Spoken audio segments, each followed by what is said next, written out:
información sensible, su protección. Todos los que hemos trabajado, participamos en proyectos de esta tipología, sabemos lo complejo que es. Y sabemos también, a veces, que iniciamos una ruta sin tener muy claro hacia dónde llegamos, o a veces no contamos con la experiencia, los conocimientos. En todos estos años, con nosotros han contactado muchas empresas que de primera nos dicen no sabemos en qué nos metemos, no sabemos dónde vamos, no sabemos qué vamos a hacer. Efectivamente, pues a veces es complejo. Es cierto que bueno, en Siviert ya tenemos los profesionales que les ayudan a cumplirlo, pero somos una parte más de ese proyecto. A veces nos dicen, jo, es que es todo muy rígido, es todo muy complejo, es difícil llevarlo a cabo, ¿vale?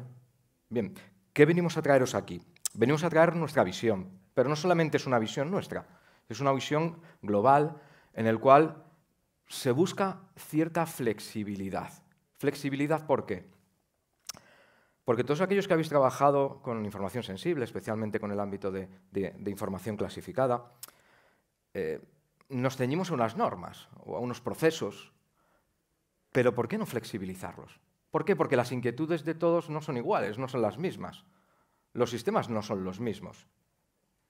Y como tal, a lo mejor no hay que aplicar las mismas medidas de seguridad a todos por igual, ¿vale? Luego nuestro compañero Joshua presentará sistemas complejos e implicará pues, que hay que aplicar una serie de metodologías porque nos estamos saliendo un poco de procesos convencionales, ¿vale? Recientemente comentábamos con Pablo una nueva puesta en marcha de un proceso de perfilado de seguridad en el cual, de una u otra forma, se analicen las circunstancias del sistema que va a manejar esa información sensible. Y, evidentemente, no son las mismas medidas de seguridad las que podemos aplicar a un equipo que está totalmente aislado o un sistema que está interconectado. No podemos pensar en aplicar las mismas medidas, ¿vale? A lo mejor un equipo aislado, un doble factor de autenticación, si está aislado, no está conectado con nadie, está metido dentro de una cesta de acceso restringida, sería necesario un doble factor de autenticación. Pero en un sistema interconectado, incluso a lo mejor siendo de menor nivel de sensibilidad dicha información, lo mismo si tenemos que aplicar una serie de medidas. Bien, eso es la flexibilidad. Analizar cada circunstancia, evaluar realmente qué medidas son las de aplicación y aplicarlas de forma efectiva, para que realmente el sistema dé la funcionalidad necesaria, pero habiéndolo protegido adecuadamente en base a dicha necesidad, en el cual cobra una importancia significativa el análisis de riesgos.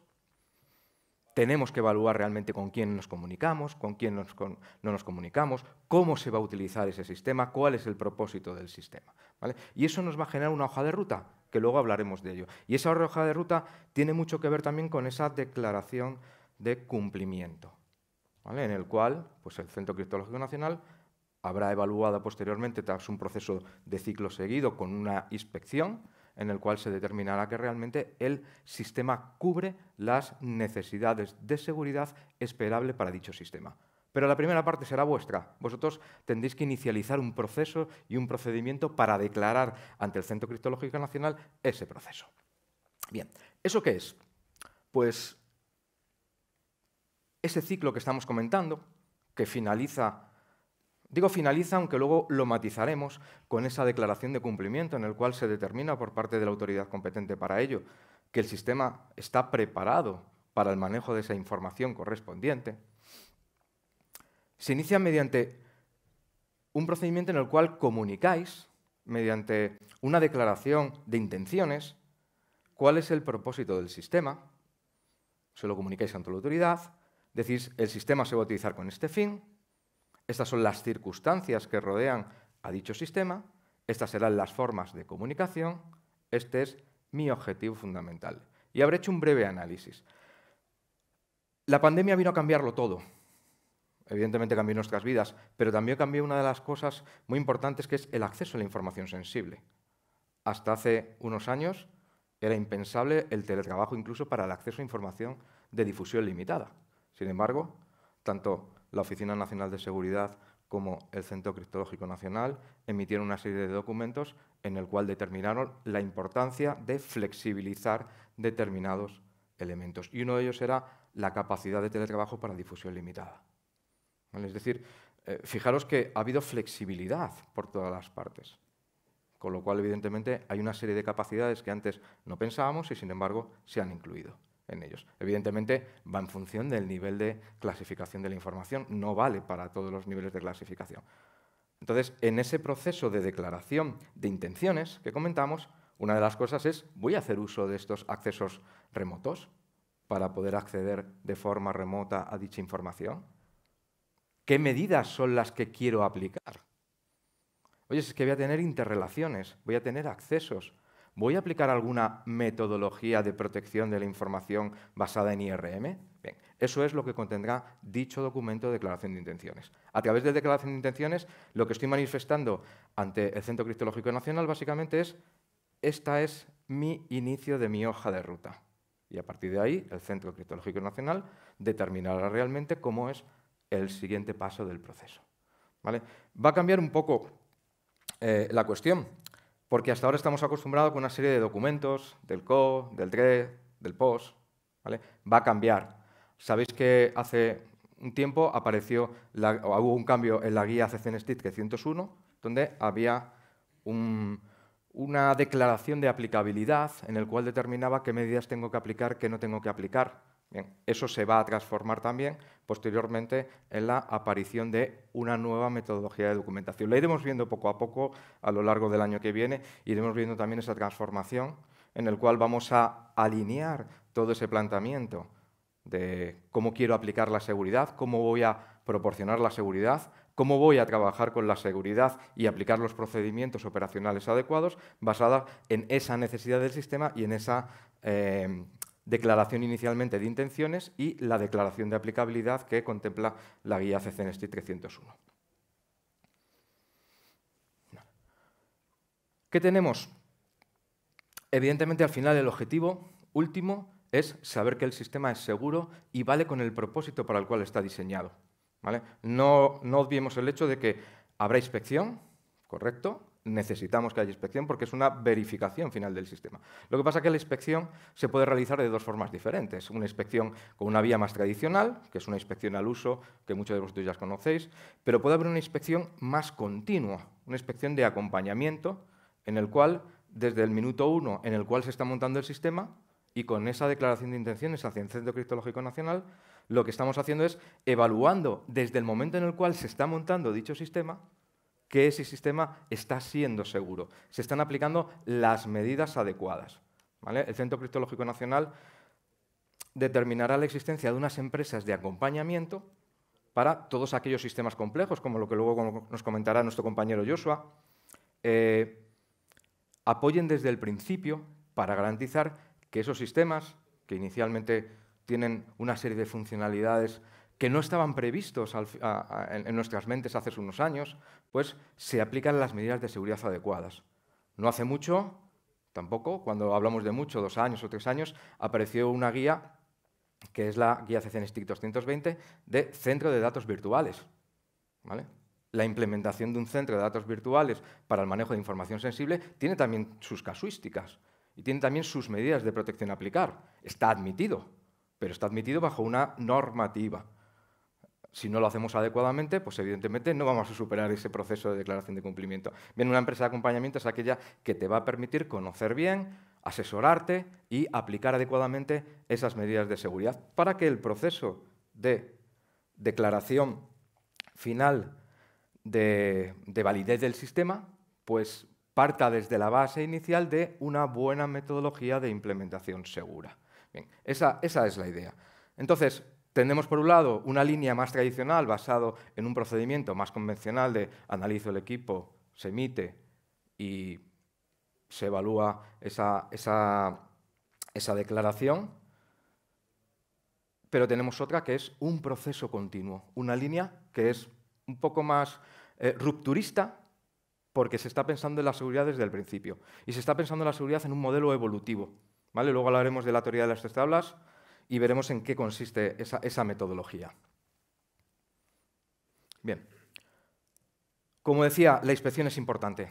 No olvidemos al final que el objetivo final último siempre es verificar que el sistema cumple con unas condiciones de seguridad adecuado al mecanismo de protección y al perfil de seguridad. ¿Vale? Lo que comentaba, ¿Por qué aplicar un doble factor de autenticación en un equipo que está totalmente aislado y donde no va a llegar nadie más que determinadas personas? Pero a lo mejor para otros entornos sí necesitamos ese doble factor.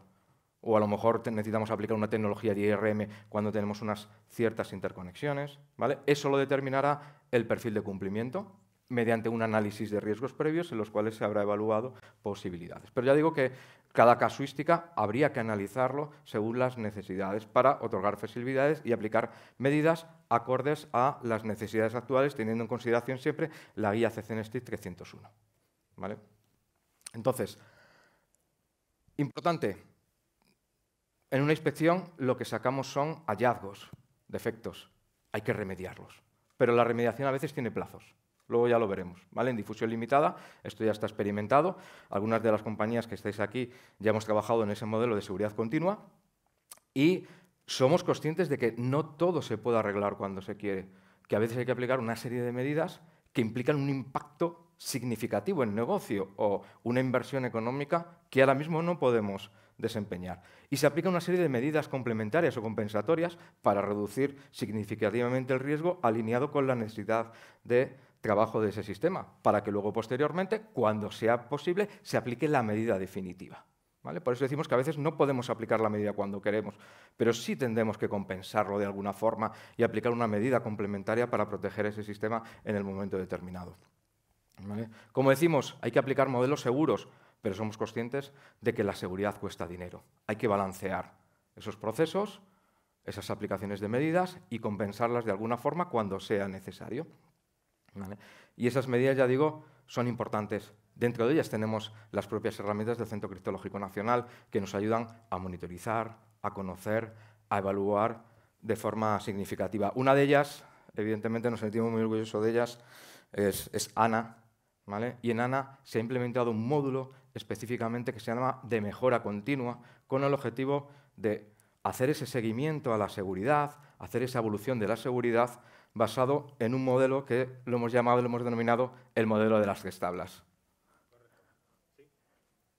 ¿Tengo paso? ¿Sí? ¿Me dais paso?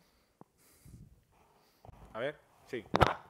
Sí, bueno, aquí, como decíamos siempre, a la hora de las inspecciones o a la hora de poner en marcha esos sistemas, al final hay distintos factores, como es el elemento de lo que es el propio sistema, programas que puedan formar parte del sistema, interconexiones, accesos remotos, es decir, todo lo que hace la integración de ese sistema complejo.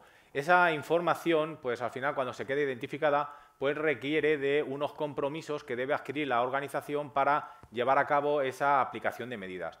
Ese formato de 3 tablas es el que nosotros estamos viendo que tenemos en la solución, como decía Javier ayer en la sesión de ANA. Pero bueno, ANA es una solución que tenemos para que sea la que se encargue de la gobernanza técnica en sistemas de manejo de información clasificada en este caso, en el que lo que intentamos es que según se vayan adquiriendo o según se van haciendo estas inspecciones podamos medir en el tiempo pues cómo va a ser ese uso de la información.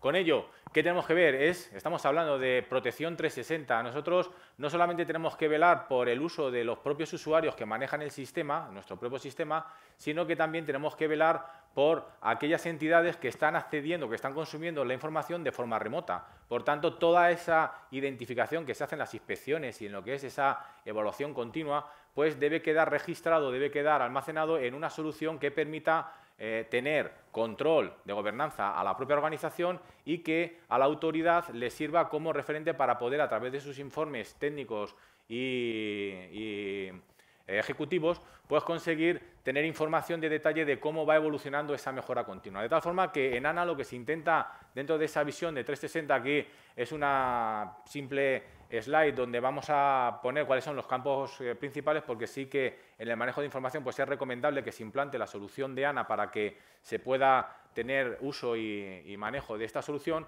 pero lo que se intenta llevar a cabo es que dentro de este dashboard pues consigamos tener, si estamos evaluando nuestros sistemas internos, el estado de cumplimiento, pues tendremos cómo están nuestros equipos a nivel de ese cumplimiento normativo de la norma STIC, de nuestros equipos a nivel de mejora que tenemos en este caso, de lo que sería la parte de lo que devuelve Clara.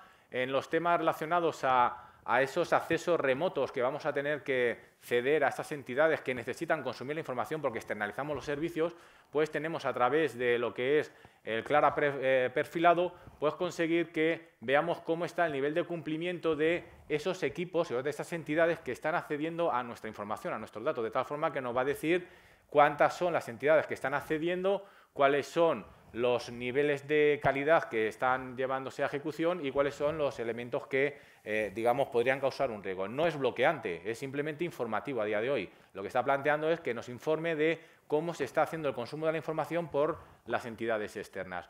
Y después, a la hora de ver cuáles son las aplicaciones que se están desarrollando dentro de ese sistema, pues no hay que olvidar que también hay que hacerle seguimiento a esas aplicaciones o a esas aplicaciones que van a formar parte de ese sistema para ver, como siempre, cuáles son las vulnerabilidades que pueden tener y que tengan también ese reflejo de su gestión para saber si se están corrigiendo y si se está prestando atención a esa evolución de la corrección de esas vulnerabilidades y qué impacto van a tener. En este módulo, como siempre, una de las acciones que tiene es que ANA estandariza, es decir, homogeneiza criterios. Lo que está haciendo es que no depende del criterio del consultor o del auditor que lo hace, sino que lo que hace es que a través de sus calculadoras pues permite estandarizar una metodología que da un valor en función de cómo sea el tipo de vulnerabilidad, el nivel de exposición y cuál es el modelo que ha tenido para ser descubierta. Entonces, con ello lo que nos va a dar es esa estandarización de poder saber que el conjunto de vulnerabilidades pues sigue todo un mismo patrón y no depende de si un consultor decide que es crítico o es bajo. Entonces,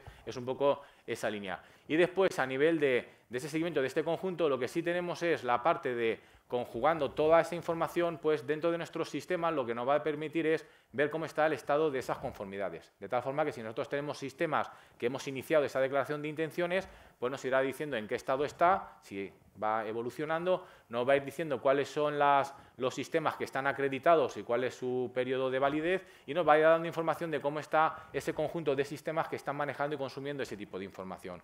Cuando entramos en manejo ya de lo que es en detalle, pues sí que lo que vamos a tener es esa mejora continua para que en los sistemas que queramos o que están en esa reacreditación, que ha tenido que tener un mantenimiento, o que están en ese modelo de obtención de declaración de cumplimiento, pues sí lo que va a estar dando es que por cada uno de los sistemas nos va a decir cuál es la ruta que esa entidad se ha comprometido o que ha marcado como su hoja de ruta y mejora continua, y lo que vamos a ir midiendo es, en función de cuando se van haciendo esas revisiones de seguridad para ver que va haciéndose todo conforme a lo que se había dado esa declaración previa de intenciones y esa declaración de cumplimiento, pues sí que podamos ir midiendo en función de cuándo se hace esa revisión, pues ver cuáles eran los compromisos que había adquirido esa organización y realmente cuáles son los que se han conseguido. De tal forma que eso va a dar confianza al Centro Criptológico Nacional para ver que las tareas que se habían comprometido se están ejecutando y que, por tanto, pues vamos en una línea adecuada a lo que va a ser esa mejora continua de los sistemas que vamos a tener que estar evaluando. Por ello, cuando estamos hablando de todo este conjunto de acciones, el modelo de 3 tablas lo que va a permitir es que es la organización la que va a determinar en qué punto va a corregir o va a mejorar esas acciones. Será la organización la que determine si son medidas a corto plazo, que son las típicas de actualización, parcheado y demás de sistemas, si son medidas a medio plazo, pues que ya requieren pues, la intervención de un equipo ya más técnico que necesita de algún tipo de instalación o de implementación, y después medidas a largo plazo que son las que ya pueden afectar al negocio, puesto que hacen que el cambio que se tiene que ejecutar pues, pueda afectar a ciertas aplicaciones que dejarían de llevar a cabo esa funcionalidad. De tal forma que ese conjunto de gestión de tablas es dinámico y permite que, en función de cómo se vayan consiguiendo, pues se puedan mover, digamos, de una forma muy dinámica, mover las acciones de una tabla a otra para que se pueda... No sé si está la... Está la slide. Sí, que es... bueno, este es el resultado. No. ¿Pero está la de las 3 tablas? Sí, bueno, ese es el marco del... Vale, bueno. El caso es que la función de las 3 tablas lo que hace es que es muy dinámico y muy intuitivo, porque lo único que haces es desplazar. Es un drag and drop donde estás moviendo un hallazgo de medio plazo a corto plazo o de medio plazo a largo plazo, en función de cuáles sean los compromisos. Eso lo que va a generar son los informes correspondientes para que se vea la justificación de por qué se mueve o si se ha cubierto esa acción. De tal forma que al final lo que vamos a conseguir es que tengamos un dashboard donde nos van a estar dando información de cómo está siendo la actividad de nuestros sistemas, del manejo de esa información sensible, en este caso de ámbito de información clasificada, para poder tener esa visión y gobernanza de toma de decisiones de cómo se está llevando a cabo esa evolución continua de los sistemas clasificados en los que estamos trabajando. Por eso, la implementación de ANA pues tiene asociado también, para aquellas entidades que lo necesiten, pues bueno, tiene el Centro Criptológico Nacional un programa de partnership donde pueden las distintas entidades pues ser partícipes de ellos y que puedan conocer pues cómo hay que llevar a cabo ese proceso de certificación y después de implementación de ANA. Por lo tanto, sí es interesante que la solución ANA pues pueda estar implementada para que se pueda llevar a cabo esa gestión y que pueda ser una herramienta que el centro consulte para que lleve a cabo esa ejecución. De todas formas, Pablo, en la mesa redonda pues también podrá comentar al respecto de todo el tipo de soluciones que se ponen a disposición de la organización. Porque igual que está ANA, pues como decíamos, están otras soluciones como es INES y Amparo que permitirán también esa gestión. Juan Luis, en el tema este siempre, pues ya sabemos, hay acciones en las que el ponernos en marcha en un sistema, perdón, para terminar, Sí. en un sistema, no sé si me, bueno, si no en directo, a poner en marcha sistemas, pues nos encontramos con la problemática de cuando decimos, bueno, hemos puesto en marcha un sistema, no hemos contado con la aprobación o con la información que se debe dar al Centro Criptológico Nacional y después la marcha atrás pues es complicada. Es decir, es cuando ya nos encontramos en un punto de no retorno cuando decimos pues la típica frase de hechos consumados. hechos consumados. Nos encontramos al final. Bien, no os equivoquéis una cosa. Es decir, la posibilidad que tenéis de pasar una información o un hallazgo, decir la remediación a corto plazo, medio o largo plazo, ¿vale? Lo que se llama el corto plazo, la mejora continua y demás. No os equivoquéis. No llevéis todos a largo plazo. No va a funcionar. Al final la autoridad es competente y sabe lo que hay y dice, mira, esto es aplicación de un parche. Esto no me lo puede llevar a largo plazo. Esta aplicación es a corto plazo. Es que hay que actualizar el firmware de un firewall, pero eso no implica que lo voy a hacer a un año y medio. La actualización de un firmware sabemos que puede tener cierto impacto y lo tenemos que actualizar en un breve espacio de tiempo. A lo mejor se puede compensar y decir no al corto plazo, sino al medio plazo, ¿vale? Que no intentéis llevar todas las medidas para solucionar los hallazgos de las cosas que se haya identificado a largo plazo. Y a veces lo que comentamos, la remediación directa no existirá, pero podemos aplicar una medida compensatoria, ¿vale? En estos 8 años hemos trabajado en muchos procesos. Hemos visto pues, muchos proyectos. Algunos de vosotros, de los que estáis aquí, hemos colaborado con vosotros. Al principio eran sistemas más cotidianos, pero en el ámbito de difusión limitada y en el ámbito del manejo de información sensible, aunque no sea información nacional, sino incluso de otras autoridades extranjeras, o incluso hay veces que no está supeditado a un proceso de acreditación formal, pero sí una evaluación por parte de alguien, pues lo que hemos visto es que se ha ido complicando. Se ha ido complicando, ¿por qué? Porque la tecnología avanza y no podemos obviar esa existencia. Pero lo que tenemos claro es que si no informamos de ese proceso de vamos a implementar este sistema, no conseguimos ese código en STIC que es necesario, no informamos al Centro Criptológico Nacional de esta es nuestra hoja de ruta, esta es nuestra aproximación a implementar un sistema, luego lo que nos encontramos son con hechos consumados. El sistema se ha montado y esto no ha seguido el proceso adecuado. Y es donde viene de, pues es que esto no se ha hecho ese proceso, ¿vale? Seguidlo, por favor, porque es importante que todo el mundo esté informado y se den los pasos de forma correcta desde el principio, ¿vale? Bien, ahora nuestro compañero Joshua os va a hablar de algunas de las tipologías de proyecto. Evidentemente no es plan aquí de hablar del proyecto concreto, ni mucho menos lo vamos a hacer, y es nuestra intención, ¿no, Joshua? Pero sí de esas situaciones en las que hemos vivido, en las que hemos visto esa evolución, en la que hemos visto los CPDs virtuales, en la que hemos visto la implementación de nubes privadas, en el cual hemos visto pues, que esa evolución natural de los sistemas de la información tienen que ser llevados también a procesos de manejo de información sensible.